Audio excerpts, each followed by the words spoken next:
plus personne ne veut de pompe à chaleur. Que ce soit à cause des arnaques, de la complexité administrative ou tout simplement des grosses déceptions qui sont liées aux pompes à chaleur, plus personne ne veut de pompe à chaleur. C'est encore une des choses qui ont été vantées par nos gouvernants, quelque chose qu'ils voulaient mettre en avant, mais qui se termine en catastrophe. Bonjour et bienvenue dans cette nouvelle vidéo de DME en direct. Comme toujours, si vous n'êtes pas abonné, eh bien, je vous suggère de le faire et de cliquer sur la cloche pour être prévenu lorsque je sors une nouvelle vidéo. Plus personne, donc, ne veut de pompe à chaleur. Le marché est en train de s'effondrer sous nos yeux. Pourquoi ? Eh bien, pour plusieurs raisons. D'abord, énormément d'arnaques, ensuite beaucoup de complexité et enfin, des gens extrêmement déçus par ce qu'ils ont. On va regarder ça ensemble. Et je vais remercier, excusez-moi, c'est Dominique qui m'a envoyé, c'est Dominique qui m'a envoyé l'article qui me permet de vous parler de ça aujourd'hui. Alors, on va regarder ça ensemble. Excusez-moi, j'ai l'impression que mon truc est mal réglé. Voilà. Voilà, comme ça vous me voyez mieux, c'est mieux. Allons-y. Le marché des pompes à chaleur, autrefois plein de promesses, semble piétiner sec ces derniers temps, confronté à une série de défis complexes et à des perspectives en baisse. Alors que les attentes étaient grandes, et notamment avec l'objectif affiché par Emmanuel Macron de produire 1 million de pompes à chaleur d'ici 2027, par an, d'ici 2027, la réalité actuelle est bien loin de cette ambition. Les pompes à chaleur, j'ai fait des vidéos déjà sur les pompes à chaleur et sur le côté irréaliste des ambitions du gouvernement. Donc moi, je suis qu'à moitié surpris, mais dites-moi ce que vous en pensez. Les pompes à chaleur, PAC, sont pourtant des technologies essentielles dans la transition énergétique, offrant une alternative efficace aux chaudières à énergie fossile. Je ne sais pas si c'est efficace, mais vraiment, dites-moi si c'est si efficace que ça. Moi, alors, j'ai pas de pompe à chaleur, donc je ne peux pas juger. Moi, je sais que j'ai une chaudière à fioul et de l'électricité. J'ai les deux. Donc ici, c'est électrique. Et à la maison de campagne, notre maison familiale, c'est une chaudière à fioul. C'est très efficace, c'est très agréable. Mais je ne peux pas comparer avec la pompe à chaleur. Donc si certains d'entre vous ont le cas, qui me disent ce qu'ils en pensent. En utilisant la chaleur de l'air ou de l'eau, elles peuvent chauffer des logements et des locaux de manière bien plus écologique et économe que les systèmes traditionnels. L'Agence internationale de l'énergie souligne leur potentiel à réduire massivement les émissions de CO2, ce qui les rend cruciales dans l'atteinte de l'objectif climatique fixé par l'Union européenne. Mais encore une fois, la France, est l'un des pays les plus vertueux en termes de CO2. On appartient à l'Union européenne, qui est l'une des zones les plus vertueuses en matière de CO2. Est-ce que le fait de baisser le CO2 en France et dans l'Union européenne va changer quoi que ce soit dans le monde, alors qu'en même temps, vous avez l'Inde et la Chine, par exemple, qui augmentent de manière exponentielle le carbone qu'ils émettent. L'Allemagne augmente de manière faramineuse le carbone qu'ils émettent. Est-ce que le fait de passer, nous, en pompe à chaleur, va changer quoi que ce soit, à l'émission de CO2 ? Et en plus, il est très discuté le fait que ce soit l'émission de CO2 qui soit responsable d'un réchauffement climatique. C'est déjà discuté le fait qu'il y ait réellement un réchauffement climatique en ce moment. Donc, franchement, voilà.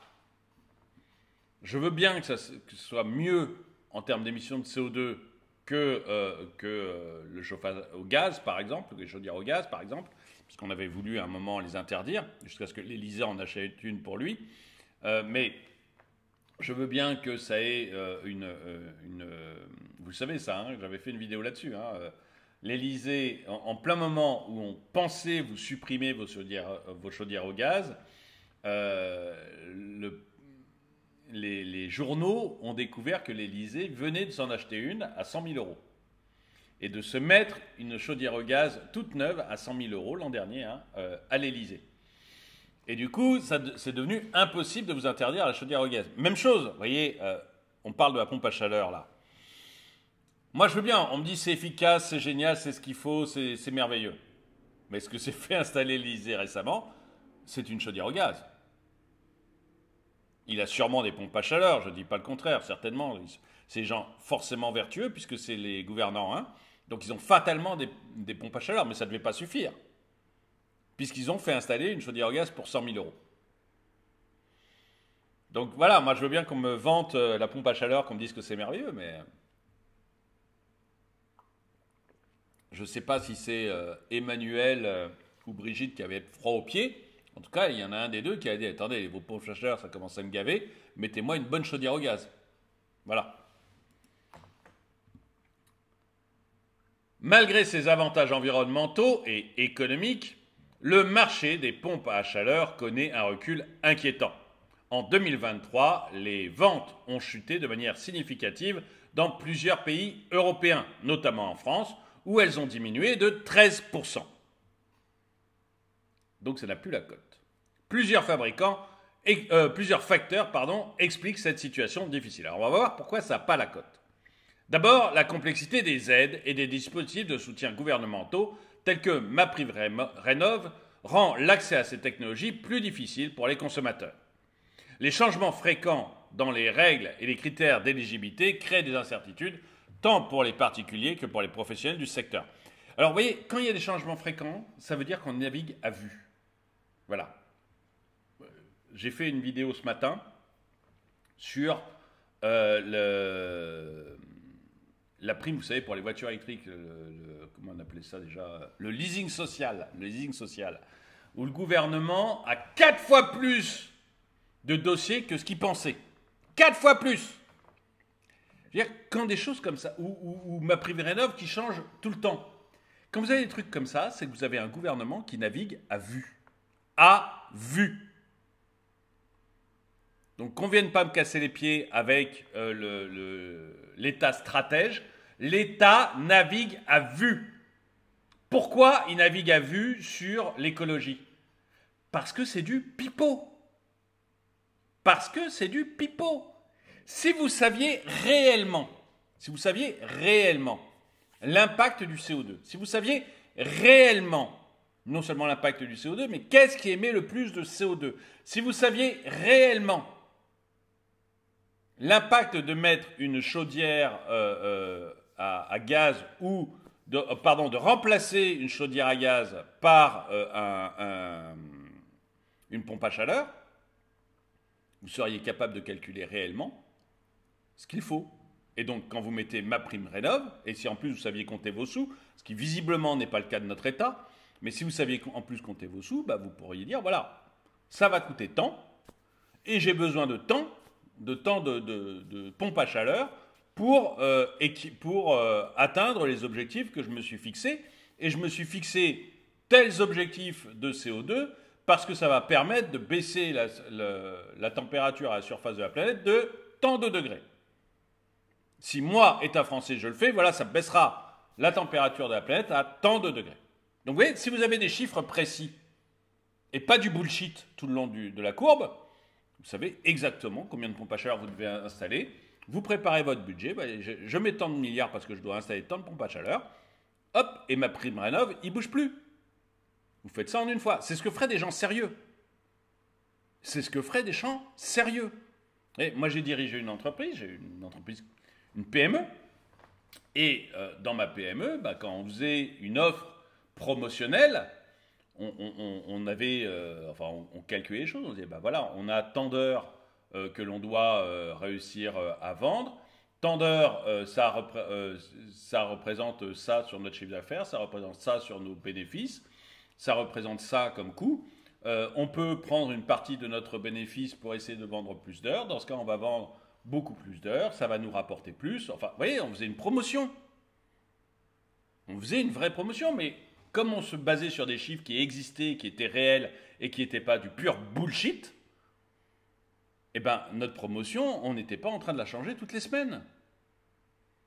je décidais une fois de la promotion, et hop, on avait la promotion sur l'année. Ou alors sur un trimestre, parce qu'on savait qu'on allait faire une promotion de, je ne sais pas, de mars à juin. C'était facile. Mais là, comme en fait, vous avez un état, vous avez remarqué, je ne m'énerve pas. J'ai mis mon polo à Fuera, mais je ne m'énerve pas. C'est merveilleux. Mais en fait, je crois que j'ai dépassé le stade de l'énervement. C'est-à-dire que je me rends compte de plus en plus que je suis face à des gens qui sont, j'allais dire qu'ils sont des idiots, mais non, c'est pas des idiots. Vu les études qu'ils ont faites, ce sont des gens qui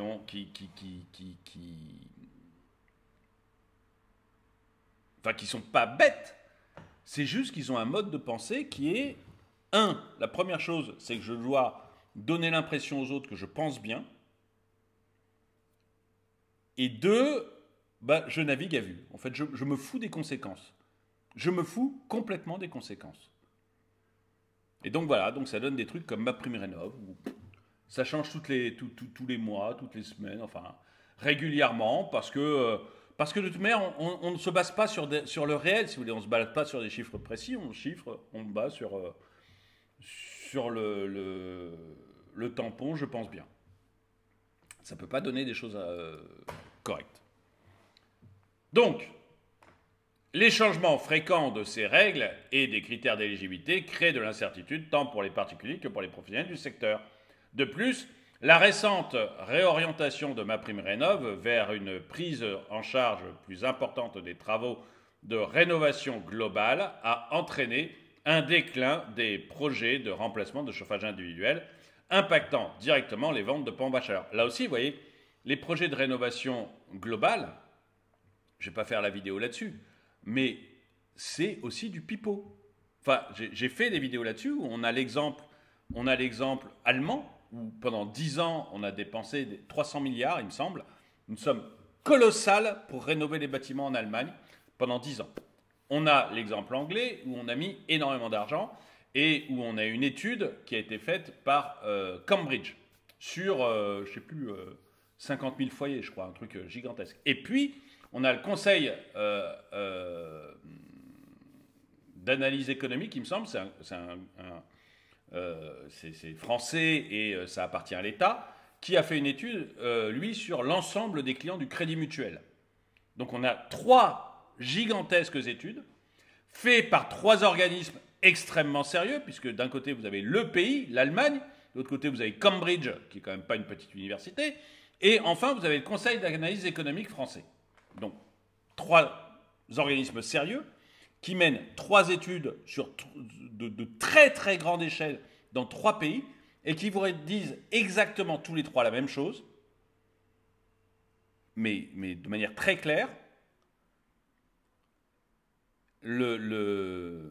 Les travaux de rénovation globale, c'est bullshit en termes d'économie d'énergie.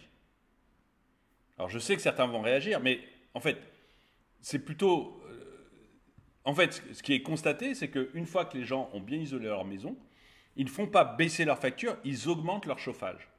C'est-à-dire que vous étiez bien, mais vous aviez un peu froid à 18 degrés parce que vous dépensiez 500 €. Je prends un compte rond, pensez, évidemment, restez pas là-dessus, je ne veux pas de commentaires à me dire « Ah mais moi je dépense beaucoup moins » ou « Ah bon, moi je dépense beaucoup plus », on s'en fout, c'est un chiffre que je donne comme ça. Mais vous aviez des gens qui dépensaient 500 € de chauffage, ils refont faire tout leur bâtiment en partie aux frais de l'État, et puis derrière, eh ben, ils continuent à dépenser 500 € de chauffage, sauf qu'ils mettent 2 degrés de plus. C'est-à-dire ils étaient à 20 degrés, ils se mettent à 22 degrés. Parce qu'ils ont pris l'habitude de dépenser 500 € de chauffage. On le voit, ouais, l'Allemagne a fait ça pendant 10 ans, la rénovation, 300 milliards dépensés, donc des sommes colossales. Le résultat, ils dépensent exactement la même puissance en énergie qu'avant. Ils n'ont rien changé. Cambridge a fait une étude, ils disent pour le toit, en fait, c'est au bout de 18 mois, c'est bon, les gens augmentent leur température, donc ça ne change rien. Les murs, c'est 4 ans. Et le CAE nous a dit, en fait, ça ne change rien sur la facture des gens. Ils augmentent leur chauffage. Donc, en termes de production d'énergie, ça n'a aucun impact. C'est bullshit. Encore une fois, voilà pourquoi des trucs comme MaPrimeRénov', c'est du pipeau, en fait. Voilà, Et on pourrait, ce que je voulais dire, c'est bullshit, mais justement, si on avait des gens sérieux à la tête de l'État, les gens sérieux diraient, bon, on a l'exemple de l'Allemagne, on a l'exemple de l'Angleterre, on a maintenant le CAE, Conseil d'analyse économique français, qui nous donne les chiffres, et c'est exactement ce qu'on retrouve en Angleterre, exactement ce qu'on retrouve en Allemagne. Donc je dépense, moi, État, de l'argent pour rien, à coup de milliards, hein, parce qu'on ne dépense pas 2-3 centimes, on dépense à coup de milliards de l'argent pour rien, j'arrête. Non, on continue. On continue.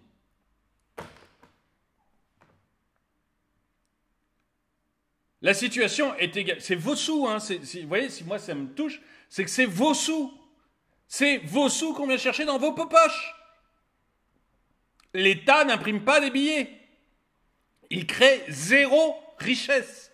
L'État crée zéro richesse. C'est un parasite utile pour certaines choses. Comme vous avez des parasites dans votre estomac qui sont utiles pour la digestion, lui, il est utile, c'est un parasite utile pour certaines choses. Hein. Sans police, on serait quand même bien embêté. Mais c'est un parasite. Il ne crée pas de richesse et il prend vos sous. Donc quand il fait des trucs comme MaPrimeRénov' qui ne servent à rien, les sous, il vient les chercher dans votre poche, à grands coups de milliards. La situation est également exacerbée par la méfiance des consommateurs, alimentée par les fraudes croissantes dans le secteur des rénovations énergétiques. Et ça, j'en ai beaucoup parlé. Il y a une fraude massive. J'ai déjà fait des vidéos là-dessus. Les escroqueries sont devenues monnaie courante, ce qui entache la réputation des pompes à chaleur et décourage les investissements. En outre, le ralentissement du secteur du bâtiment, marqué par une diminution des constructions neuves et une baisse de l'activité de rénovation, affecte directement la demande de pompes à chaleur. Cette conjoncture morose crée un environnement peu propice au développement du marché et décourage les investisseurs potentiels. Face à ces défis, le secteur des pompes à chaleur doit trouver des solutions pour relancer la dynamique. Je ne dis pas qu'il ne faut pas en acheter une pompe à chaleur. Ce n'est pas mon discours. Hein. Moi, je suis pour que chacun achète le système de chauffage qui lui plaît. Voilà. Chacun achète le système de chauffage qui lui plaît. Je ne veux juste pas que l'État le finance, parce que je ne vois aucune raison à payer pour votre pompe à chaleur, si moi j'en ai pas, et que mon chauffage à moi me va bien. C'est juste ça. Après, si vous voulez une pompe à chaleur, si vous voulez du gaz, si vous voulez du fuel, si vous voulez de l'électrique, je m'en tamponne le coquillard. Je suis pour que chacun fasse ce qu'il veut. Et en plus, je suis certain, moi je ne suis pas Emmanuel Macron, je suis certain que vous saurez mieux choisir le chauffage qui va chez vous que moi. Vous voyez, je ne suis pas l'État qui a l'impression qu'il est capable de choisir votre système de chauffage. Je suis certain que vous choisirez mieux que moi. Donc peu importe mes goûts en matière de chauffage. En plus, comme c'est un gros investissement, je pense que chacun d'entre vous fait attention et regarde un peu le rapport qualité-prix et choisit ce qui lui convient le mieux quand il choisit le chauffage de sa maison. Bref, je préfère le marché à l'État. Donc face à ces défis, le secteur des pompes à chaleur doit trouver des solutions pour relancer la dynamique.